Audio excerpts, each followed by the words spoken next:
এই জ্বর কখন থেকে? কালকে রাত্রে থেকে। জ্বর কখন থেকে? কালকে রাতে থেকে। অ্যান্টিবায়োটিক দেন। জ্বরের সাথে আর কি সমস্যা? সমস্ত শরীর ব্যথা করে ব্যথা করতেছে। আর মাথা ব্যথা আছে, গলা ব্যথা আছে, এগুলো ব্যথা আছে, সর্দি কাশি নাই? কাশি আছে, পায়খানা প্রস্রাব ঠিক আছে? ঠিক আছে না? শুধু সমস্ত শরীর চাবাইতেছে, কামড়াতেছে না?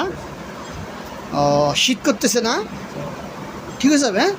একটু গাটাকে সমস্ত শরীর গলা থেকে পা পর্যন্ত একটু সুন্দর করে দড়ি 2 থেকে 3 বার মুছবেন। দড়ি কভার মুছবেন, 2 থেকে 3 বার গাটা মুছবেন। ঠিক আছে, আমার কথা বুঝছেন? ভালো যাবে। আর এখন আমি পানি দিয়ে পানি দিয়ে মাথাটা শরীরটা মুছবেন। মাথা পানি দিলে কাশি বাড়ি যাবে। শরীরটা ঘন ঘন মুছবেন। লেবুরে সিবিক কুসুম কুসুম গরম পানি দিয়ে একটু শরবত বানা খাওয়াবেন। আর একটু রেস্ট রাখবেন, 2-1 দিনের মধ্যে ঠিক হয়ে যাবো। হ্যাঁ।